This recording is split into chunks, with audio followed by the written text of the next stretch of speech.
Vamos dar início agora ao terceiro dia do nosso 9º simpósio de emergências médicas da Liga de Trauma, Reanimação e Emergência da Universidade Federal Fluminense.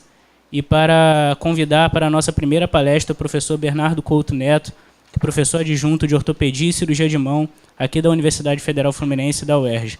Então, uma salva de palmas para o nosso professor.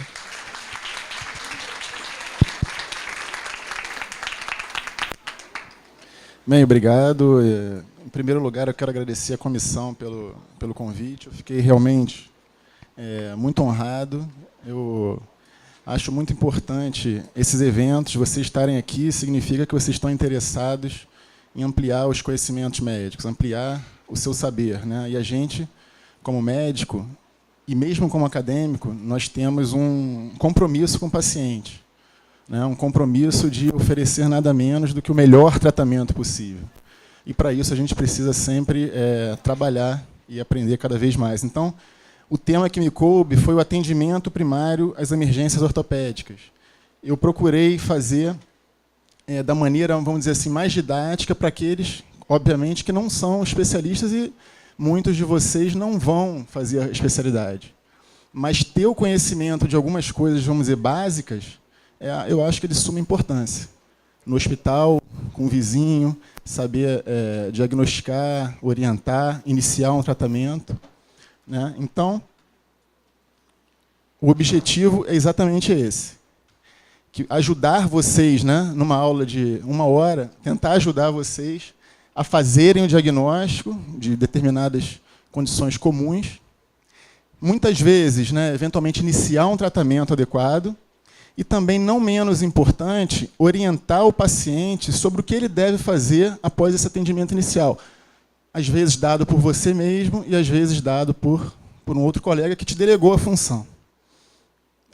Então, para entender inicialmente, um breve resumo sobre os agentes traumáticos, né? Muitas vezes o paciente está lá procurando um atendimento, na verdade, traumatológico e não ortopédico.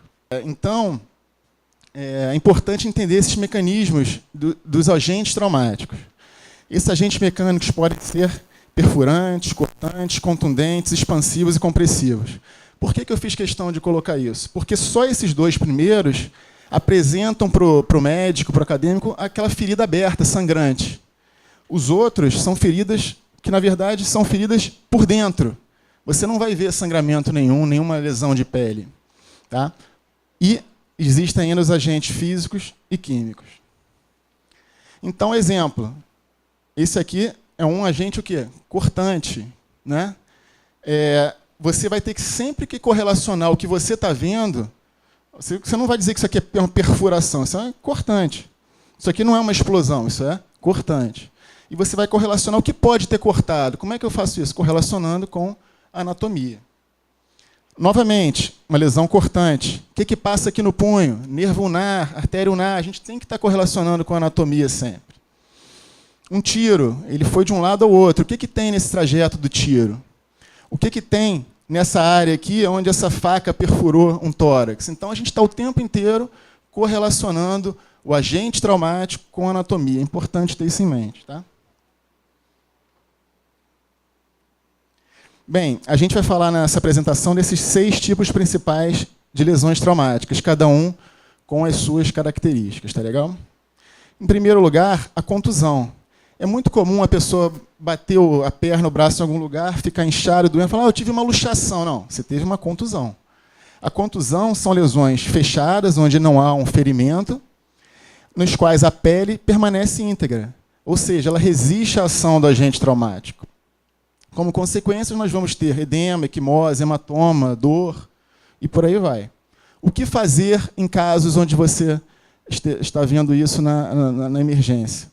Sempre solicitar radiografias para descartar fraturas ou luxações. Tá legal? E como tratamento inicial para as contusões, nada mais do que gelo, anti-inflamatórios, analgésicos, imobilização provisória, a gente vai falar mais disso mais à frente, e orientar que ele vai precisar procurar um especialista. Por quê? Um ortopedista, por quê? Porque ele tem que examinar com mais calma se houve alguma lesão ligamentar, se houve algum outro problema que vocês podem não ter percebido inicialmente. Mas, para o primeiro momento, somente isso. Tá legal? Bem, eu fiz questão de botar essa lesão aqui, que é muito frequente, quando a gente esmaga o nosso dedinho numa porta, na porta de carro, numa porta de casa, em qualquer outro lugar. Quando a gente tem esse esmagamento da ponta do dedo, que não deixa de ser uma contusão, é um pouco mais que a contusão, já é um esmagamento. O que acontece? Forma-se um hematoma subungueal, um hematoma por baixo da unha. E aí vocês vão ver no pronto-socorro todo mundo drenando esse hematoma. Muitas vezes esse é o tratamento, como eu vou mostrar para vocês adiante. Tá? Mas, antes de fazer esse procedimento de drenagem, é importante solicitar uma radiografia para ver se tem fratura. Porque, se tiver fratura, isso vai ter que ser tratado como fratura exposta. E isso eu vou mostrar para vocês mais adiante. Ah, mas como é que eu vou saber? Uma pista é ver se tem gordurinhas, gotículas de gordurinhas saindo do sangue da unha. Isso significa que o sangue está vindo da medular óssea, que esse sangramento não é pela pele, e sim pela medular do osso. Então, isso é um macete para vocês lembrarem na hora. Bem, se tiver um hematoma pequeno, de menos de 50% da unha, eu vou poder drenar e vou mostrar para vocês adiante. Mais de 50%, mesmo sem ter fratura, eu vou levar ao centro cirúrgico para suturar o leito ungueal que está muito machucado. Esse leito ungueal machucado, se a gente não fizer isso, o paciente pode evoluir com deformidade do crescimento da unha. E, por fim, se tiver fratura, vai ser tratado como fratura exposta. Então, está aqui um exemplo, né? A drenagem é feita rodando. Isso aqui é um apoio só. Rodando a agulha, uma agulha 0,8 verde. Tá? Até que isso não dói. Não precisa anestesiar, não dói. Não há contato com nada que possa causar dor. E logo que sair a gotícula, você para de perfurar. Tá? Para de rodar. Nunca fazer isso quando tiver fratura, porque aí o tratamento não é esse. Tá legal? O tratamento, aí sim, vai ter que se levantar a unha, lavar, refazer o leito ungueal. Então, essas orientações são importantes. Outra coisa, uma contusão mais grave ainda, eventualmente com fratura, pode ter fratura e luxação associada, mas pode ser só um trauma de esmagamento, uma contusão de alta energia. Isso pode levar a algo chamado síndrome compartimental. Você só diagnostica o que você tem na cabeça. Se você não souber que isso existe, você não vai nunca pensar em síndrome compartimental.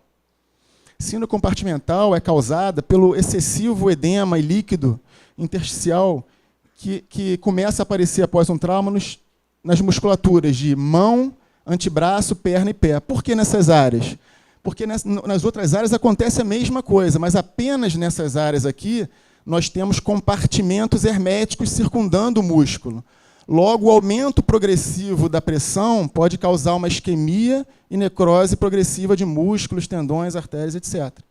Tá legal? Então, é uma coisa para saber. Bem, estou vendo um paciente está com uma dor... Deixa eu ver. Uma dor maior que o esperado, edema, bolhas. Aquele edema, o paciente está inquieto. É natural que um trauma grande doa, mas você percebe que, nesses casos, a dor está maior do que nos vizinhos de enfermaria ali. Tá? Não esperem que os pulsos estejam ausentes. O pulso está presente, na maioria das vezes. É legal? Muitas vezes não está pálido. Mas esse é um diagnóstico clínico. É o diagnóstico clínico. Ah, mas eu queria comprovar que tem isso mesmo. Existem, em alguns serviços de emergência, monitores de pressão compartimental que poderiam mostrar que essa pressão realmente está aumentada, mas você não pode depender disso. Você precisa fazer em caráter de urgência, ou indicar para o cirurgião fazer em caráter de urgência, uma fasciotomia daquela região. Uma fasciotomia ampla, para que você possa aumentar o espaço para aquela musculatura e a necrose não ocorra naquela região. Então, vocês vão depois estudar com mais calma, ficar atento nos seus plantões para a possibilidade de esmagamentos naquelas regiões que eu falei, com a possibilidade de síndrome compartimental. Não esqueçam disso. Bem, a gente falou das contusões e das suas variações, vamos passar agora para as luxações e entorses. Entorses são lesões ligamentares parciais e totais. Aquele entorse, a gente vira o tornozelo, aquilo dói. Se a gente vira um pouco mais, além de doer, a gente pode ter rompido esse ligamento, esse e esse que eu não vou nominar agora para vocês. Quanto mais ligamentos a gente rompe, mais grave é esse entorse e mais tempo de imobilização a gente precisa. Quando você tem um entorse verdadeiro, vocês vão aprender a palpar essa região entre a fíbula e o talos, por exemplo, entre a fíbula e o calcâneo, esses ligamentos. Você confirmou que tem dor ali, você é obrigado a imobilizar por pelo menos 3 semanas. Não adianta falar para imobilizar 3 dias e depois não. São no mínimo 3 semanas. Porque aquele ligamento tem que cicatrizar. Se não cicatrizar, vai dar dor contínua, dor residual, vai dar instabilidade daquele tornozelo. Então, isso é um erro que a gente vê frequentemente. Imobiliza 5 dias e acabou. Não. Se houve a história daquele trauma de entorse, se você na palpação, você palpa que esse ligamento e esse aqui estão doloridos, você tem que imobilizar por pelo menos 3 semanas. Esse aqui raramente está lesado, só nas luxações. Então está aqui, você vê esse aspecto do entorse, edema na região. Você precisa palpar aqueles ligamentos, é fácil, vocês vão poder praticar isso com os colegas no plantão, tá? E aí tem que imobilizar. Isso aqui, esse entorse de joelho, o que é isso? Entorse de joelho é quando existe um trauma, um entorse, um trauma rotacional, muitas vezes jogando bola, por exemplo, ou de outras maneiras também. E o joelho aumenta de volume ou rapidamente ou lentamente. Esse rapidamente ou lentamente diz muita coisa para a gente. Quando o paciente diz que esse aumento de volume foi rápido, isso quase que é confirmação para a gente que é uma hemartrose, sangue na articulação.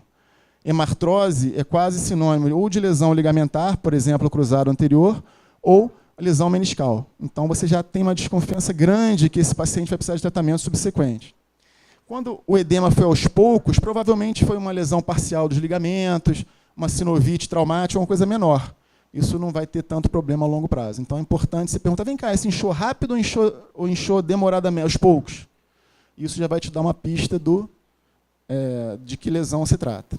Novamente, na emergência, vocês vão fazer o quê? Analgesia, imobilização e encaminhar para o especialista. Tá ok? Bem, as lesões ligamentares, os ligamentos estão lá para evitar a luxação. Muitas vezes eles não conseguem evitar a luxação, e aí acontece o que vocês estão vendo aqui, por exemplo, uma luxação de qualquer articulação. Esse exemplo é o da articulação interfalangina proximal, que é uma luxação frequente. Então é fácil, só de ver você já diagnostica, não é isso? Agora, muitas vezes vocês não vão ver, porque o próprio paciente já reduziu. Então, se ele falar para você que reduziu, você também considera que foi uma luxação e trata imobilizando por pelo menos 3 semanas. Tá? Não é para chegar, toma um remedinho, começa a mexer logo que passa a dor. Não. Esses ligamentos têm que cicatrizar. Os ligamentos rompidos precisam cicatrizar. Já na luxação de joelho, o que vocês acham? Que precisa de mais energia para luxar esse joelho ou para luxar um dedinho? A energia para luxação de grandes articulações é uma energia muito maior necessária para que isso aqui aconteça. Logo, não é só o osso que saiu, que ficou incongruente, não é só a articulação que está luxada. As partes moles também sofrem, nervos, artérias. Então, um exemplo clássico é que na luxação posterior do joelho, posterior porque o dita anterior ou posterior é o segmento distal. Numa luxação posterior, muitas vezes a artéria poplítea está lesada. E isso cursa com isquemia da perna. Então, qualquer luxação, qualquer fratura, vocês vão ver mais adiante, a gente precisa fazer um exame da perfusão, né, da extremidade, e um exame também neurológico sucinto, como a gente vai mostrar mais adiante. Então, examinar, se está diante de uma luxação de joelho, tem que ver como é que estão os pulsos, tem que ver se tem palidez, porque pode fazer uma isquemia, e esse tratamento tem que ser feito imediatamente. Não é amanhã, é hoje. Tá legal? Então, é aquela história, correlacionar o que está vendo com o que não está vendo. A gente não está vendo na radiografia isso aqui, mas a gente tem que estar já atento. Um exemplo, né, é fácil diagnosticar a luxação de cotovelo. Você vê, o paciente chega com o cotovelo pendurado e você diagnostica pela ectoscopia imediatamente. Vou reduzir correndo. Não, você não vai fazer isso. Você vai eventualmente imobilizar provisoriamente e mandar primeiro para a radiografia, porque pode ser uma luxação associada à fratura. E você não pode manipular uma luxação associada à fratura na sala de emergência. Quando esse paciente voltar da sala de raio-x com essa radiografia, você vai poder fazer essas manobras de redução. Existem mais de uma, vocês vão aprender na prática com alguém mais experiente. Essa é uma delas. E aí, vai reduzir, o paciente vai te agradecer muito. Mas só pode fazer isso depois da radiografia. Tá legal? Esse é chamado sinal da dragona. Dragona é aquele uniforme militar onde você não consegue enxergar o contorno do ombro, do deltoide. Isso significa, só da gente olhar para o paciente, significa luxação glenomeral, conforme vocês veem na radiografia. Novamente, esse paciente precisa primeiro ir para a radiografia, para a sala de radiografia, para depois poder ser feita a redução, caso não haja fraturas associadas. Se houver fratura associada, o tratamento vai ser no centro cirúrgico. Tá? Essa é a manobra de Kocher. Existem várias manobras de redução de ombro. Vocês vão, quem tiver interesse em aprender na prática, vai poder ver nos livros e fazer, inclusive, no pronto atendimento. Não tem grandes dificuldades. O seu trabalho maior é a conversa com o paciente, em tentar relaxar a musculatura dele para poder lhe permitir que você reduza. Né? Às vezes, pacientes, homens mais fortes, têm um pouco de dificuldade. Tá? Mas vocês vão ficar muito felizes quando reduzirem o ombro. Bem, quando a gente está agora diante das fraturas, a gente sempre que olha para uma fratura, a gente não vê apenas um osso quebrado, a gente tenta identificar algumas informações a mais. Em primeiro lugar, a etiologia. Né? Claro que a gente está falando principalmente aqui de fraturas por lesões traumáticas, mas lembrar que existem chamadas fraturas patológicas, causadas por doenças subjacentes no osso. Então, um paciente, nesses casos, poderia ter fratura sem um evento traumático importante. Então, etiologia, se é uma fratura patológica ou realmente foi traumática. A localização é importante, quando vocês forem para as aulas de ortopedia, saber e informar se aconteceu na epífise, se aconteceu na diáfise, se aconteceu na outra epífise ou nas metáfises do osso. Isso vai ter repercussão sobre qual tratamento adotar. Nas aulas de ortopedia, vocês vão poder falar mais sobre isso. O traço de fratura já diz muita coisa para a gente. Olha a diferença desse traço para esse. Esse aqui é uma fratura por trauma direto, de alta energia. Então, quem tem um traço como esse, não tem só o osso quebrado, ele tem as chamadas partes moles que envolvem esse osso, muito machucada também. Atenção para a síndrome compartimental, atenção para a lesão neurovascular. Quando o traço é em espiral, oblíqua longa ou espiral, significa que foi um evento torsional. E esse evento torsional é algo de muito menor energia e fatalmente não vai ter lesões associadas na maioria das vezes. Tá legal? O traço de fratura é o que eu acabei de falar para vocês. A estabilidade, né? Quanto menor o desvio da fratura, ou se ela não tiver desvio, mais estável ela é, e isso vai fazer com que a gente pense em tratá-la conservadoramente. Isso quer dizer o quê, conservadoramente? Quer dizer tratar com imobilizações. Quando a fratura tem maiores desvios ou mais afastamento entre os fragmentos, isso significa que ela é mais instável. E, de modo geral, a gente pensaria mais no tratamento cirúrgico. Então, essa informação é dada pela radiografia também. Por fim, se a fratura é exposta ou não, porque toda fratura exposta, além de muitas vezes ser uma lesão causada por um trauma maior, existe uma grande preocupação com a evolução para a infecção. A osteomielite crônica, que pode advir de uma fratura exposta, vocês têm que guardar esse conceito. A osteomielite crônica não tem cura. O tratamento existe, a cura não. Qual seria a cura? Seria aqueles pacientes que evoluíram com osteomielite crônica, resseca-se aquele segmento e reconstrói-se aquele segmento que você retirou. Então, é tratamento, mas não é cura da infecção. Tá legal? Então, muito cuidado com infecção óssea. Infecção óssea, osteomielite é algo muito, muito grave que não tem cura.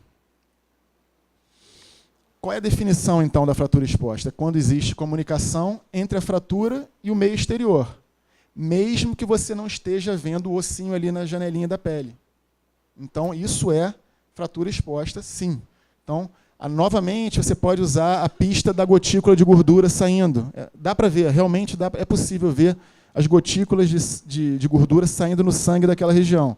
Isso é uma pista muito importante que realmente foi uma fratura exposta e que o sangue não advém de um simples ferimento de pele isolado. Outra dúvida que surge é se quando leva-se um tiro é fratura exposta ou não. A gente não vai se alongar aqui sobre isso, nessa discussão, mas, de modo geral, projéteis de baixa energia você não chega a considerar de uma fratura exposta e não vai precisar tomar as medidas cabíveis para fraturas expostas. E quando o projétil é de mais alta energia, você já vai considerar como fratura exposta, sim. Tá? A gente aprofunda em outro momento isso. Então, existe uma classificação famosa que cai em provas e que é interessante quem está atendendo saber, que é a classificação de Gustilo, que divide as fraturas expostas em 3 tipos, sendo que o terceiro tipo é dividido em mínimo descolamento de partes moles, um descolamento maior ou associado à lesão vascular. O objetivo disso aqui, no final das contas, é o tratamento da infecção. Só que em feridas maiores, existe uma lesão de partes moles, uma perda da cobertura cutânea no osso, e isso vai requerer também tratamento apropriado. Tá legal? Então, essa classificação aborda a questão da prevenção da infecção, eu vou mostrar mais adiante, e aborda também a questão da cobertura de partes moles naquele determinado osso. Ok? Se você observar que existe alguma fratura segmentar, essa aqui é uma fratura segmentar, porque existe um terceiro fragmento completo. Se a fratura foi por um PAF de alta energia, que eu acabei de falar, se essa fratura exposta ocorreu numa área rural ou em algum ambiente contaminado, nós já vamos considerar que ela é grau 3, independentemente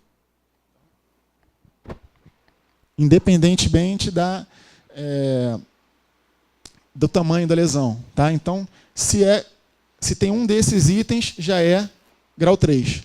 E esses graus, vocês vão ver adiante, tem a ver com antibiótico terapia profilática. Vou mostrar já já. Bem, qual é o tratamento inicial que vocês vão poder fazer ou ajudar a que seja feito? Primeiro atendimento.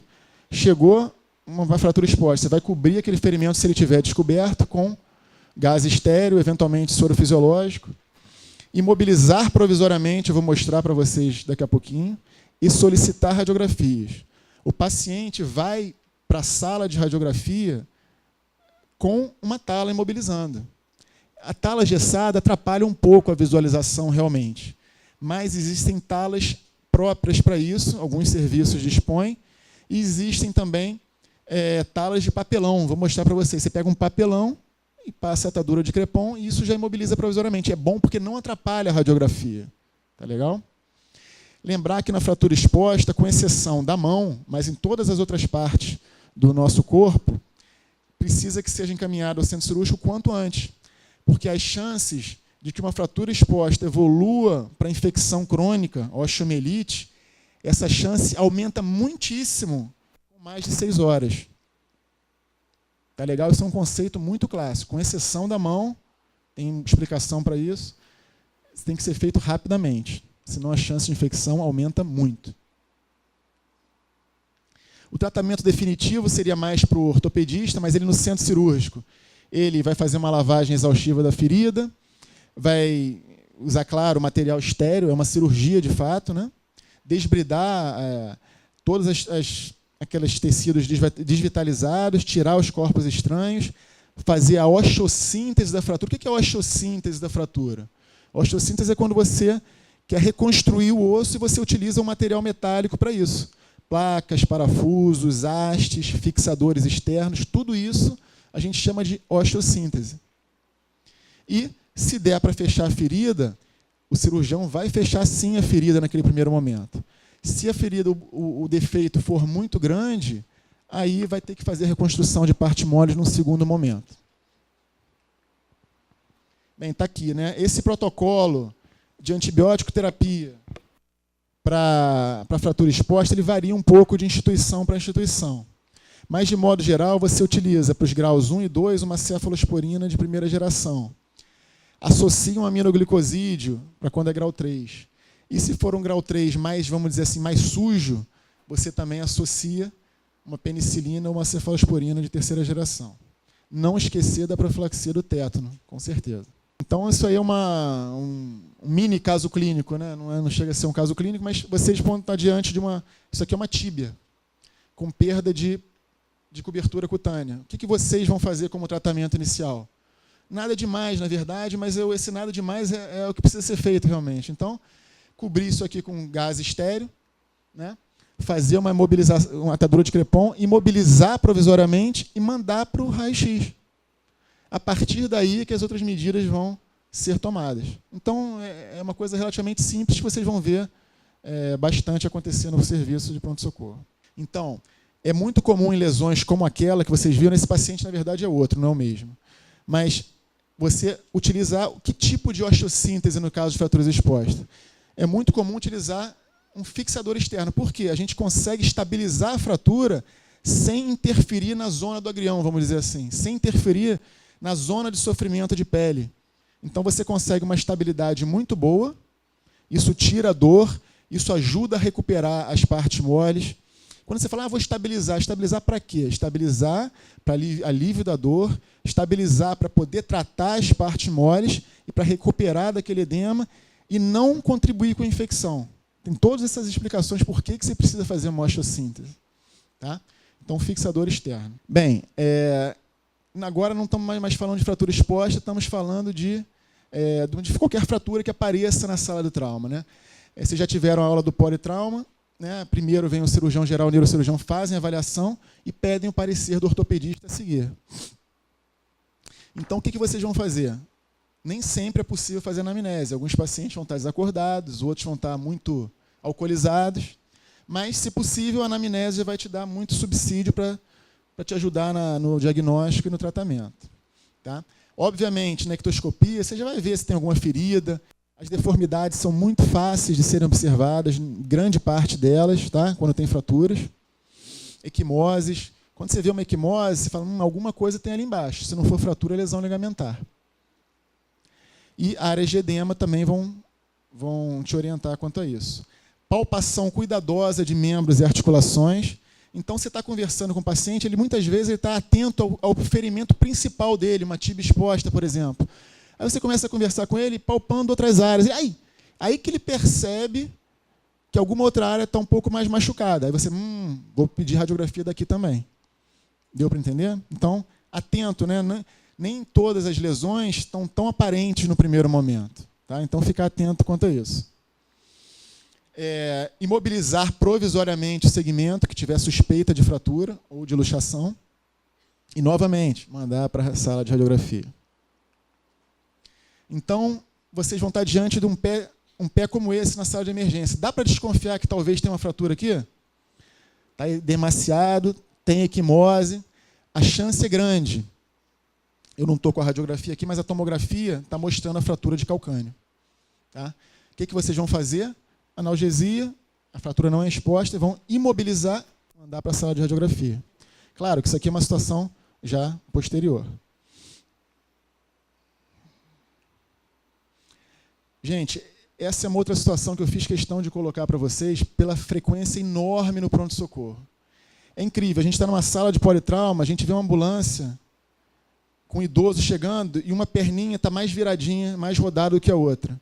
Aí você faz uma aposta assim, com alguém que estiver do seu lado, tem 50% de acertar. Ou é uma fratura transtrocanteriana ou uma fratura de colo. Porque essas duas fraturas, seja de colo ou transtrocanteriana, são fraturas correlacionadas, que são ligadas à osteoporose.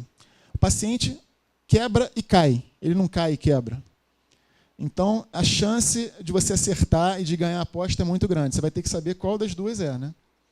Mas é uma das duas, provavelmente. Então, as fraturas proximais do fêmur são divididas basicamente em 4 níveis. Tá? As fraturas de cabeça do fêmur, elas não são do idoso, elas são dos pacientes que têm acidente, um trauma de alta energia, luxação de quadril, elas não são fraturas de osteoporose. As fraturas subtrocanterianas, porque essa região é abaixo do trocânter, também são fraturas proximais do fêmur, mas que não estão ligadas à osteoporose. Mas essas duas aqui, fratura do colo e fratura transtrocanteriana, estão muito associadas à osteoporose e são muitíssimo frequentes. O tratamento dessas fraturas vai ser o cirurgião ortopédico fixá-las, fazer a osteossíntese o mais breve possível. Por que o mais breve possível? Tudo bem, as fraturas do colo, elas desviam muito realmente. As transtrocanterianas, às vezes, não desviam tanto, às vezes.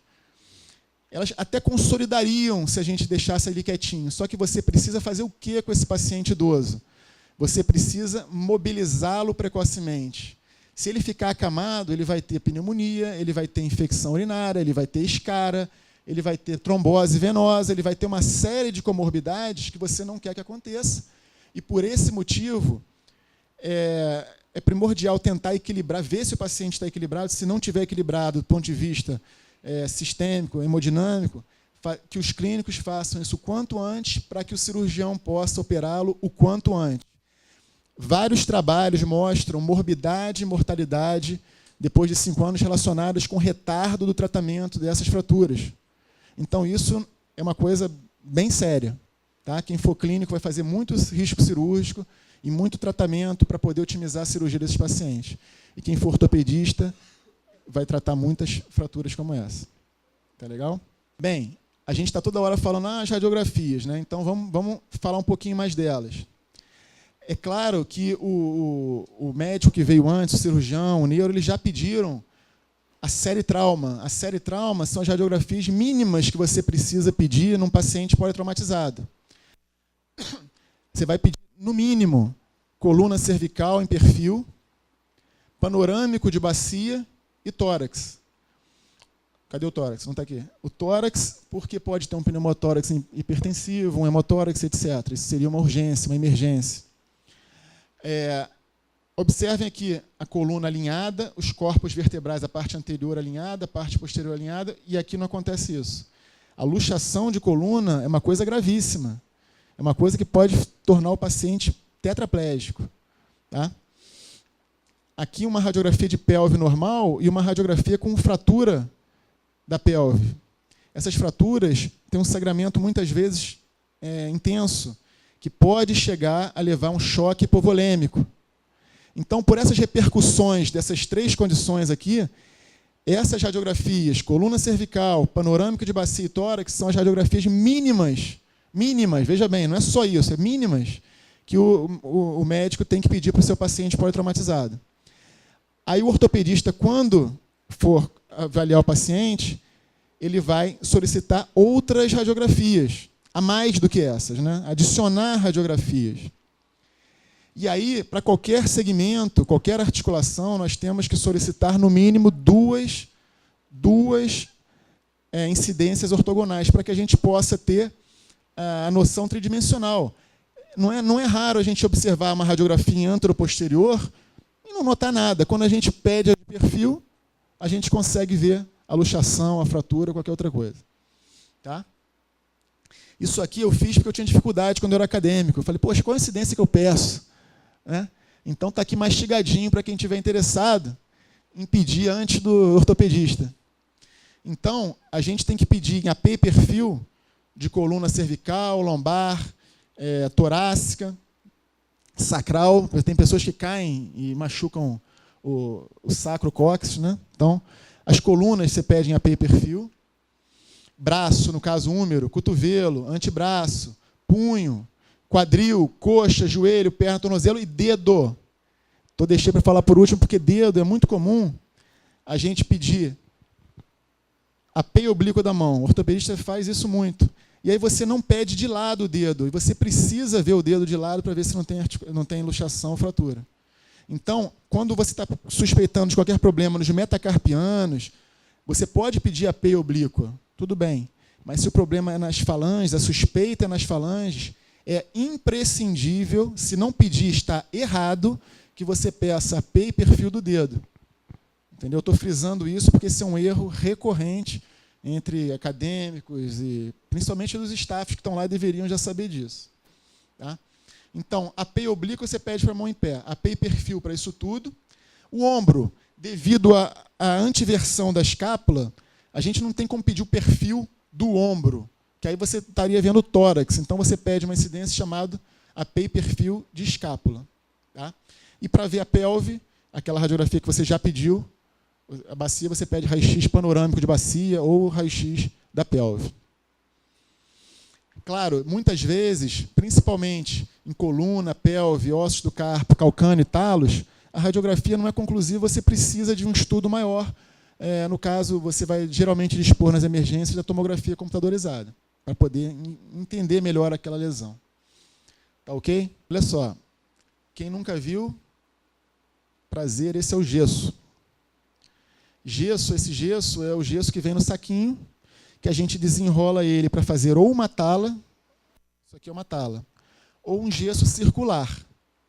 O gesso circular, quando você envolve todo o membro, ele só é utilizado eletivamente para tratamento definitivo, nunca para imobilizar provisoriamente. Tá legal? Então, na emergência, vocês vão utilizar o gesso para fazer talas. Tá? Tem exceção. O punho, às vezes, você já vai fazer o ortopedista vai fazer um gesso circular, mas não vamos falar das exceções, vamos falar de modo geral, você vai usar a tala. Tá legal? Então, você vai dispor do gesso e do crepom. E, com isso, você faz qualquer imobilização provisória, com exceção da coluna. Muitos pronto-socorros, eles dispõem dessas talas de papelão, que são muito úteis. São até melhores como imobilização provisória do que o gesso, porque elas não atrapalham a radiografia. Tá? Muito menos a tomografia. Tem que lembrar que o gesso não atrapalha em nada a tomografia, tá, pessoal? Nada. Você vê perfeitamente, atrapalha um pouco a radiografia. Então, isso aqui é muito útil. Tá bom? Já isso aqui, em pronto-socorros particulares, alguns têm alguns dispositivos de órteses mais elaboradas, mais sofisticadas, mas que, no fundo, não fazem diferença nesse primeiro momento. É legal? Isso aqui é um sprint metálico mais elaborado, isso aqui é uma imobilização de joelho, uma tala tubo, né, que a gente chama de um tubo para imobilizar o joelho. Isso aqui é uma tala luva, vocês vão ver mais adiante. Fiz questão de botar isso aqui. Esse colar que serve para torcicolo não serve para imobilizar a coluna cervical com suspeita de fratura. A gente só está autorizado a retirar um colar cervical como esse quando a gente já descartou fratura e luxação da coluna. Eventualmente, os bombeiros, os médicos estão acostumados, eles trocam o da ambulância por um do próprio hospital. Com todo cuidado, eles têm a maneira correta de fazer isso, mas eles trocam deles para poderem ir embora do hospital por um outro que imobilize realmente. Repara que tem apoio no ombro, você não consegue mexer nada. E esse aqui é um alíviozinho para a dor de quem está com torcicolo. Tá legal? Então, colar cervical, ele fica no paciente até o momento que a gente definitivamente, com certeza, exclua fraturas e luxações da coluna. Ok? Isso, às vezes, é pelo... O paciente já chega mexendo muito bem, não estou sentindo dor nenhuma, está lúcido. Você não vai deixar ele com um colar cervical. Mas, se tem qualquer suspeita, deixa o colar cervical. Tá legal? Bem, então, como vocês estão vendo, eu vou mostrar para vocês como imobiliza cada segmento, se vocês quiserem anotar de alguma forma. Então, para a coluna cervical, colar cervical. Para o ombro, a única maneira é utilizar a imobilização do tipo Velpô. É como se fosse uma camisa de força. Tá? Isso aqui seria um Velpô sofisticado, que você poderia comprar e adquirir em algum lugar, em alguma loja específica. Já para o húmero, a gente utiliza uma pinça de confeiteiro. O que é isso? Esse gesso, essa tala gessada, ela começa aqui, desce, envolve e sobe. Faz um U. Faz um U comprido. Eles chamam de pinça de confeiteiro porque, sabe aquela pinça metálica que pega biscoito na confeitaria?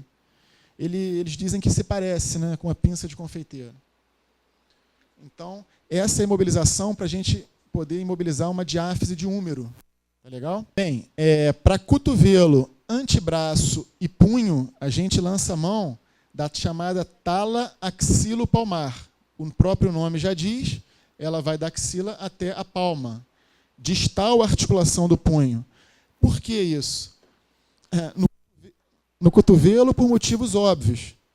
Mas por que no punho? Porque se a gente não botar algo mais alto do que o cotovelo, o paciente faz pronossupinação, mexe no fragmento fraturado e vai doer, vai incomodar, vai desviar a fratura. Então, por esse motivo, tanto para o cotovelo como para o antebraço e punho, por essa questão da pronossupinação, a gente precisa imobilizar axilopalmar.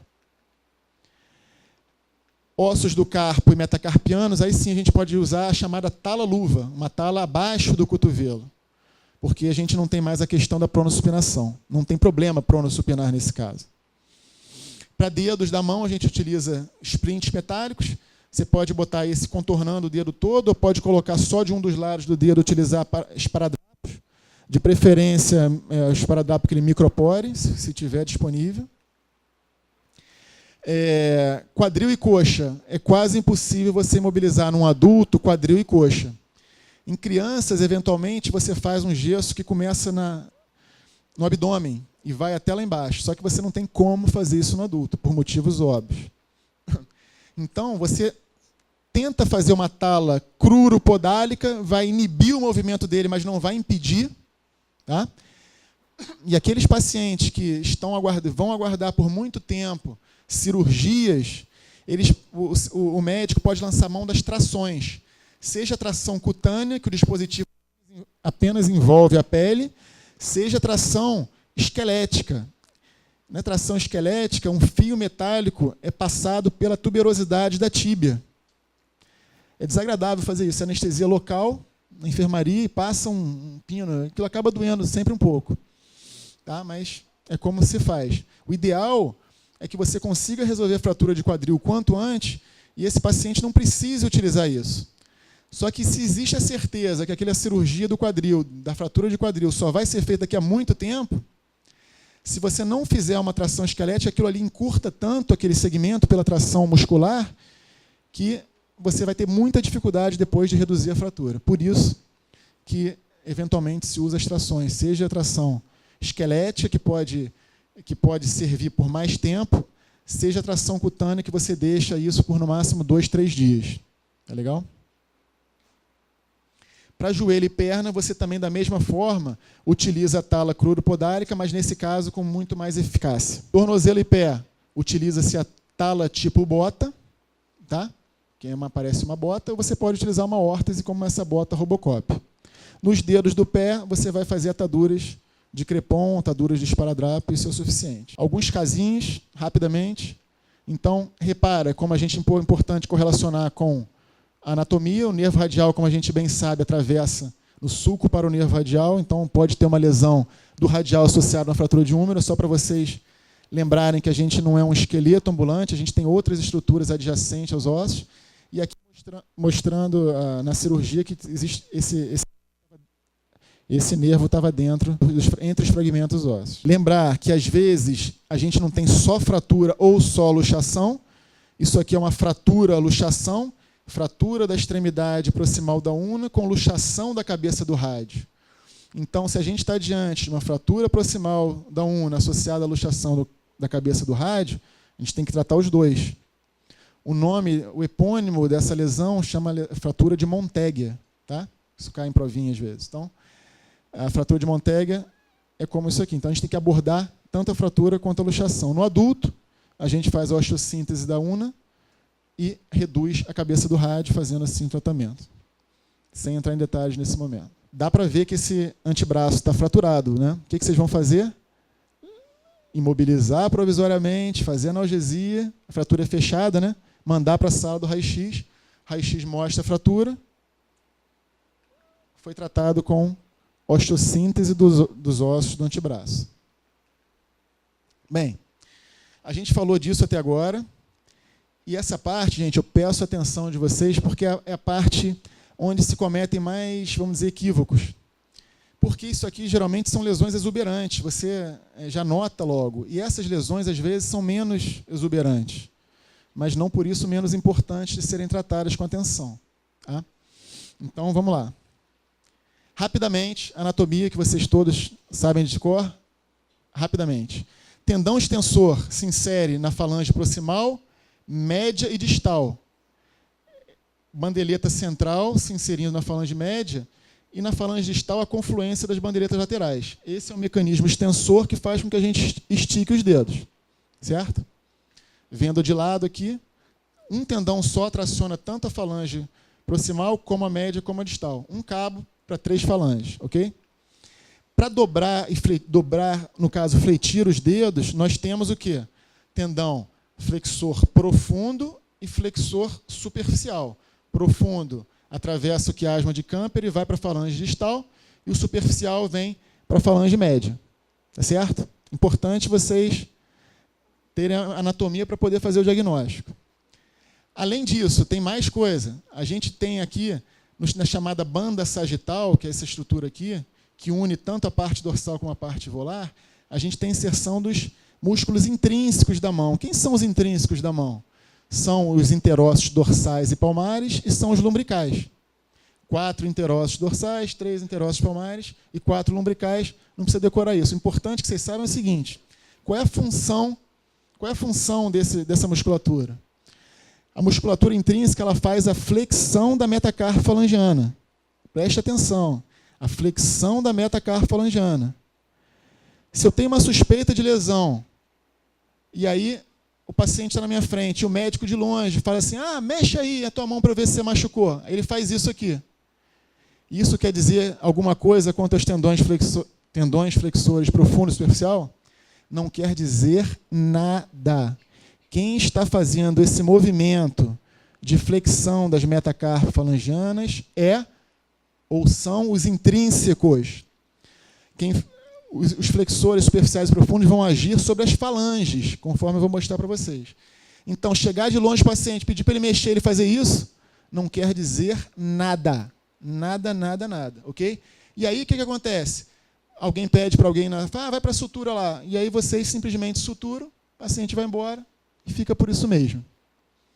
Então, não vamos deixar isso acontecer. Vou voltar a esse assunto novamente já. Rapidamente, os tendões flexores têm polias que formam um túnel osteofibroso que serve para deixar esse tendão bem coladinho no osso, para poder otimizar a nossa flexão.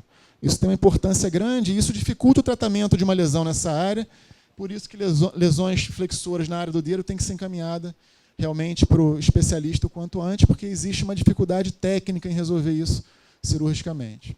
As lesões dos extensores são muito clássicas, você vê que tem uma diferença entre os outros dedos. Você fala assim, levanta, ele não consegue levantar aquele dedo porque está lesado.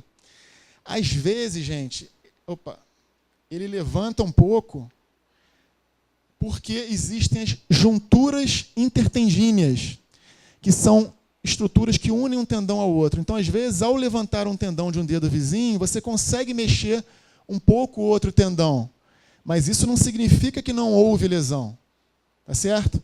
Então, vocês têm que ter bastante atenção para não excluir uma lesão tendinosa do tendão extensor de algum dedo em função, está mexendo um pouquinho. Não, esse pouquinho pode ser pela juntura intertendínea.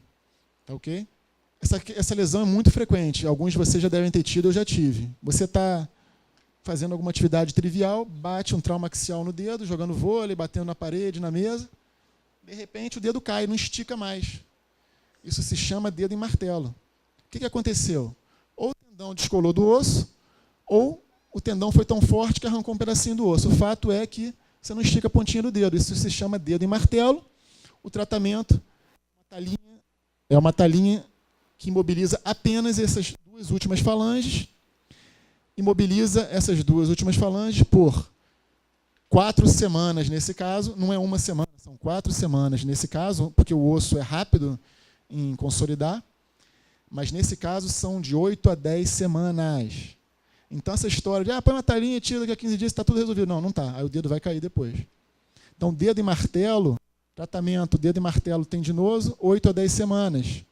Dedo em martelo ósseo, porque tem um fragmentinho ósseo que você verifica na radiografia, 4 semanas. Ok?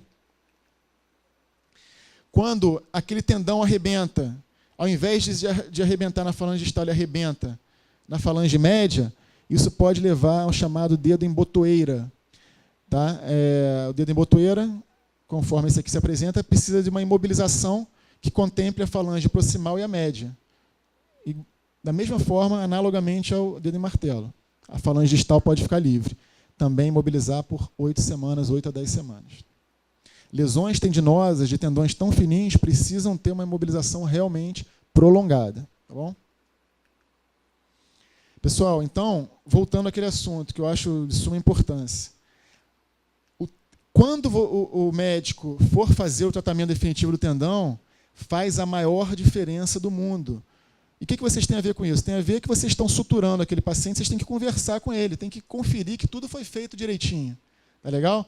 Então, quando aquilo vai ser reparado no primeiro dia, ótimo. O cirurgião foi lá, o cirurgião da mão resolveu, ótimo. Mas se tiver que operar em até 3 semanas, está tão ótimo quanto. Só que se você for depender de um sistema de regulação para arranjar uma vaga em algum lugar e ninguém avisar para ele da importância de resolver aquela questão imediatamente, ele vai acabar chegando muito tarde e vai precisar de um enxerto de tendão, um prognóstico muito pior, e etc. Então, vocês têm que chegar examinando os pacientes, mesmo que a orientação dada a vocês não tenha sido a ideal. Como é que vocês vão examinar? Exatamente assim. Está examinando o que aqui? Estou examinando o tendão flexor profundo do dedo. Tem que pegar na mão do paciente. Não é de longe que vai resolver. Aqui, estou vendo o quê? Aqui eu estou avaliando o tendão flexor superficial. Não é mandar ele balançar a mão. Isso aqui quem faz são os intrínsecos. Você tem que conferir e checar isso. Esse é o erro que mais acontece, que eu, como cirurgião da mão, observo. E a gente pega o paciente depois de 1 mês, 2 meses, 3 meses e por aí em diante. E é uma catástrofe na vida da pessoa. A pessoa vai ficar sem trabalhar, vai ficar com dificuldade de resolver o seu dia a dia. Quer dizer, por quê?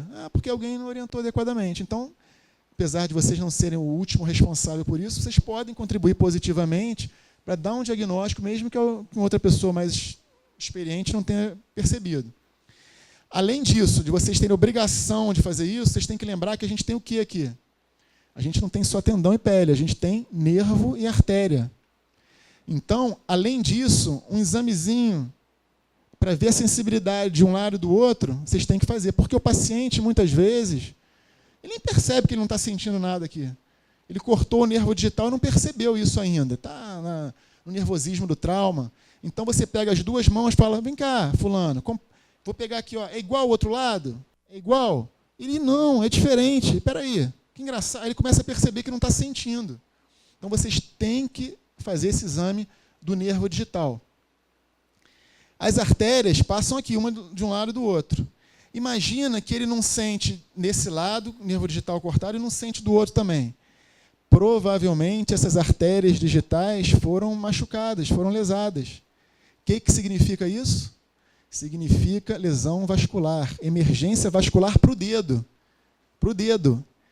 O que acontece volta e meia aqui? O dedo não está branco ainda, porque as dorsais contribuem um pouquinho. Aí vocês suturam isso aqui. Aí na semana seguinte ele procura alguém do pronto-socorro. Doutora, por que meu dedo está preto? Está murchando. Aí você sorri sem graça e fala, seu dedo está necrosado, você vai perder o seu dedo. Mas ninguém falou nada, ninguém... Por quê? Porque não viram que não tinha perfusão das duas artérias principais. Então, tem que desconfiar de lesão vascular quando os dois lados do dedo estiverem sem sensibilidade. Eu acho que todo mundo gostaria de ter esse atendimento. Todo mundo gostaria de ter esse atendimento. Então, a gente tem que fazer isso, né? Não pode jogar a responsabilidade para o outro. Se é a gente que está ali, a gente tem que encarar. Então, está aqui, dá para ver claramente, né, que tem uma lesão. A gente perde a chamada cascata de flexão dos dedos. Tá legal? Um detalhe da técnica, não vem ao caso para vocês, é uma técnica difícil de execução, é realmente para o especialista. Tá? Não vão... Opa. E evitarem vocês a sutura da meia-noite. Né? A pessoa com boa vontade quer ajudar, acha o tendão parecido com o nervo, sutura o tendão no nervo. Então, é bom ter um treinamentozinho antes para poder entender melhor essa anatomia e não fazer isso. Aqui, no caso, a pessoa atrapalha mais do que ajuda. Tá legal? Então, você vai ter que ajeitar o nervo, ajeitar o tendão depois, e isso vai ser mais problemático, possivelmente precisar do enxerto de nervo.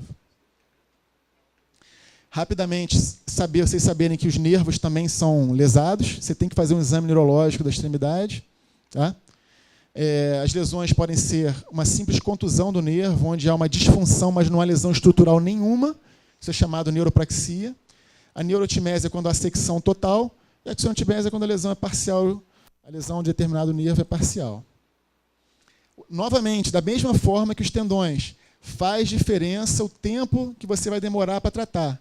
Se tratar precocemente, bom resultado. Se demorar, os cotos do nervo cortado degeneram, vai precisar fazer enxerto de nervo, prognóstico pior, etc. Então, detectou qualquer lesão neurológica, mandar tratar rapidamente. Aqui, o nervo mediano é o nervo sensitivo da mão, contribuição motora só para para a parte tenar. O nervo ulnar é o nervo motor da mão, responsável por toda a musculatura hipotenar, todos os intrínsecos, e só, com exceção da musculatura tenar. Se a gente lesa o nervo ulnar, a gente vai fazer chamada mão e garra, porque a gente não tem essa musculatura que faz a flexão da metacarpo falangiana. E, por fim, né, uma lesão de nervo radial provoca a chamada mão em gota. Né? A gente não consegue esticar o punho, nem esticar os dedos da mão, nem esticar o polegar, que é uma musculatura inervada pelo nervo radial. Tá? Os nervos podem ser tratados, eles são tratados cirurgicamente com a técnica microcirúrgica, a técnica que utiliza microscópio, para a gente fazer pequenas manipulações de pequenas estruturas, né? Fios 9 ou 10-0. Tá? A técnica microcirúrgica, na verdade, é uma técnica que é utilizada para várias especialidades, não só para ortopedia e cirurgia da mão. Quando aquele defeito a gente demora a orientar o paciente a tratar a lesão de nervo, vai acabar precisando de um enxerto de nervo. Né? E o enxerto de nervo a gente utiliza basicamente o nervo sural para fazer as reconstruções. Vários cabinhos de nervo sural fazem a ponte entre um lado e outro, e esse paciente restabelece a função não igual, como se fosse uma sutura direta. Mostrando aqui os cabinhos, né? Só de curiosidade. Gente, as amputações, tá? As amputações, elas têm chance de reimplante. Tá? Se tudo der certo, se for uma lesão cortante, não um esmagamento, se o tempo for adequado, esse segmento pode sim ser reimplantado. Tá? Qual é o papel de vocês? É orientar o acondicionamento adequado do coto. Tá? Claro, o tempo de isquemia e o estado do coto vão determinar a possibilidade de sucesso. Mas se tiver um coto para uma lesão cortante, num prazo adequado, que eu vou falar para vocês qual é, acondicione adequadamente. Como é isso? Se possível, com soro fisiológico, lava aquele segmento, e esse segmento vai para dentro de um recipiente, seja um saco, um plástico, alguma coisa, e esse recipiente é que vai no gelo. Não pode se colocar isso aqui como se fosse um peixinho no aquário, não pode. Isso aqui tem que ir num segmento isolado, num recipiente isolado, e esse recipiente é que vai no gelo. Se botar um peixinho no aquário, as condições osmolares vão destruindo as veias e artérias, que são muito fininhas, e aí você impossibilita o reimplante. Então, acondicionar adequadamente o coto é muito importante. Então, está aqui um exemplo de reimplante. A osteossíntese feita com fio de metal, geralmente, que é mais simples. Você vê que está bem isquêmico, obviamente. Né? E aqui, já após a revascularização cirúrgica, qual é o tempo? Bem, se você conseguir ter um ΔT desde a amputação até 12 horas, no caso dos dedos, você consegue um sucesso. Se você acondicionar esse dedo, até 24 horas talvez tenha sucesso. O ΔT é do momento do trauma até o momento final na cirurgia, onde você obteve a revascularização. Tá certo?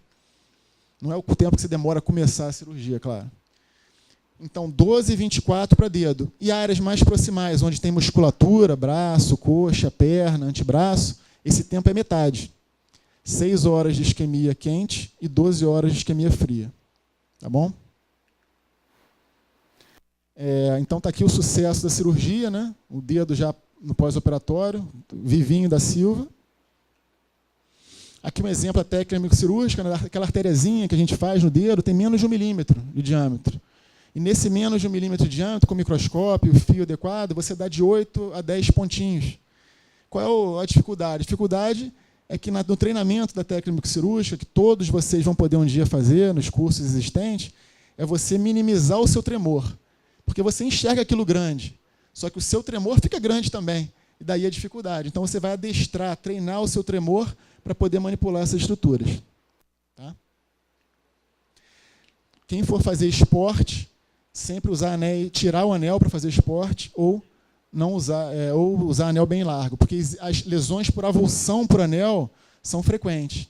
E para reimplantar um dedo avulsionado por anel é muito mais difícil, porque no estiramento, os vasos que são estirados, a camada íntima rompe e existe uma propensão à trombose de repetição. Já sabendo disso, a gente precisaria fazer um enxerto de veia para aquele segmento. E os enxertos são muito mais difíceis, com mais chance de trombose do que uma sutura direta. Então, reimplantar um dedo avulsionado, e só de ver você sabe que está avulsionado, ele vem com tendão, vem com pele, vem com alguma coisa, é muito mais difícil do que uma sutura simples. É isso que eu tinha para falar. Espero ter contribuído um pouquinho com o conhecimento ortopédico de vocês. Desejo sucesso nas carreiras que estão por vir e felicidade na medicina. Queria agradecer aqui, em nome da Litre, pela presença do senhor. Muito obrigada, professor Bernardo. Quando eu assisti essa aula, eu já dava plantão e, infelizmente, cometi alguns erros. Vocês têm o privilégio de poder começar a dar plantão em emergência e saber esse conteúdo. Obrigada.